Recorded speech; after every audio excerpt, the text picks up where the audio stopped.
Welcome back, and now I have the great pleasure of introducing Christine Conway. How are you? I'm great, thanks. How are you? Good, and you have one of my favorite jobs, an interior designer, but also you're a certified Feng Shui professional, That's right, yes, I am. So why don't you tell our audience, we've talked about Feng Shui before, but why don't you remind our audience about Feng Shui and what it is? Well, Feng Shui is the study of your environment and the impact items in your environment have on your life. So when we use Feng Shui, we actually use this map that we call a bagua.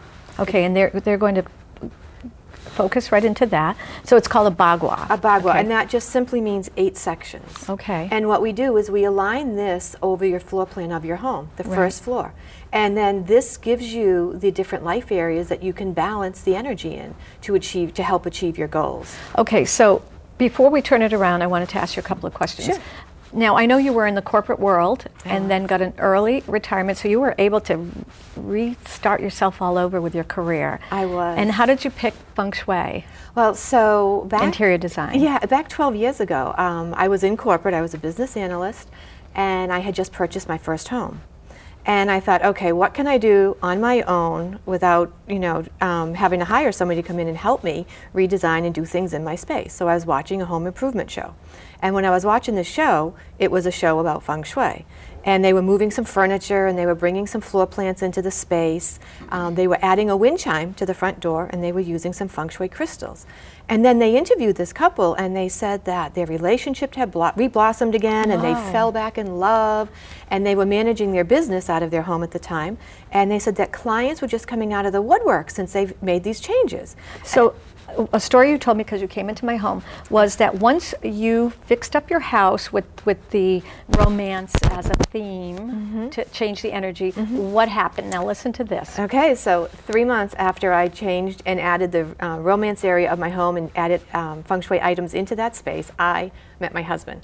Wow. Yeah. And now how many years later? And we just celebrated our 9th wedding anniversary. So it works. So watch this. Now turn the chart around. Okay. So Christine came into my home and we looked into one of the rooms. We didn't spend a lot of time there, but I said I want to make sure that I have romance in my life as well, and I don't want to do anything to block it.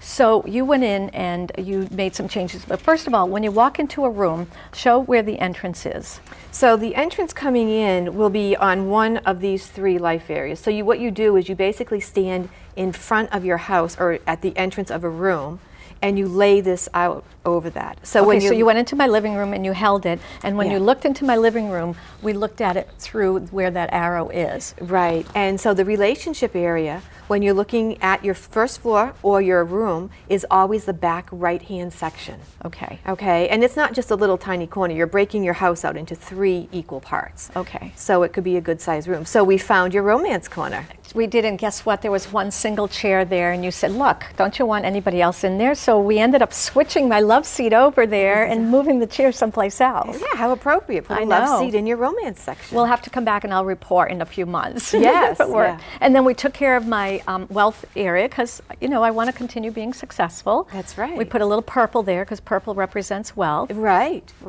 So that's great. Good. Okay, and so let's go over a little bit more. So when you go into a room, it could be any room. One of the things that I read about you is that what's one of the first changes anybody can make in their house at their entrance? They can put a wind chime. A wind chime. So hanging a wind chime, because of the noise and the motion of the wind chime, will attract abundance to your space. Oh, that's great. So hanging a wind chime is one of the most important things to have at your front door. And then turning your lights on. And turning your lights on as well, yes. Making people feel very welcome. Exactly. So I kind of, when I do my classes, I use the example, they're like the FedEx person coming down the street. That's what the energy is. So if a house is lit up at night and it's very inviting and welcoming, then you're going to get better energy coming to that door rather than a home that has a dark entrance. So, I believed in that just innately. I always love to leave some lights on in my house because I want to feel welcome. There's nothing worse than being out during the day and then the sun setting and it's very dark and you come to your house and it's this ominous dark thing. Right. And so I leave some lights on too. So I sort of opt this kind of energy for using a little bit of energy to make it feel welcome. Absolutely, yes. So wind chimes, turning on some lights, and then you went into my bedroom and you said, okay, thinking about the romance theme again, it's just the clutter, like clear up some clutter and like on your bureau making some changes. Right, so with energy, you need to have available space for the energy to come in. So if your space is completely full with everything you've done in the past or what you're currently doing, then that's where your life is going to stay. Your life will stay at the current state. So you want to clear up some space, make room to bring this person into your life. And that may mean cleaning a little bit of a closet out and leaving some empty hangers for them. It might mean leaving some space on the bureau top. And I emptied out drawer. one whole chest. I just completely emptied it out and saying, okay, you're welcome. Yeah, and so that's great. Then that's exactly what you need to do. As you start moving out the old energy, it makes room for the new energy. And that works within any of the 9 different life areas in Feng Shui. Great. So one of the other things we didn't touch upon in romance is everything should be in 2s. So it should be 2 matching candles, 2 items that you have in 2s, because that's also, romance means there's 2 and you're welcoming. Exactly. It's pairing up 2 hearts, basically, is what you're doing. And so if you have a lot of single items in the area, then that signifies a strong, supportive person. Now, somebody keeps telling me they've had Feng Shui done, and when you walk into a bedroom, what you should not have is a mirror. Is that true? You know, it depends on the different schools of Feng Shui. There's 3 different main schools of Feng Shui, and what I practice is Black Hat Feng Shui. And with Black Hat Feng Shui, as long as you are comfortable looking at that mirror, then it's okay. Some of the other schools do recommend you remove a mirror, but the most important thing is in a bedroom is you don't want to create too much active energy, because it's where you want to sleep. Right. So sometimes I will recommend, if clients have a huge mirror over a bureau, and maybe they have something else that's mirrored in their bedroom, or they have a TV, you're reflecting a lot of the energy around, which can create a very active energy pattern, and it doesn't allow you to sleep well. Exactly. Good. And so, okay, good, because I have a mirror and I don't want to remove it. So that's it. I mean, I've heard this from others. And the other thing is take photos out of your bedroom, because I have put photos of my father who passed away, and that person's like sort of overlooking you, and that's not conducive to a good romance, right? Absolutely. When we saw that, I said, we need to move out the photos. It's only you and your significant other that should be in the master bedroom. And if you haven't found that person yet, you can also just buy a card.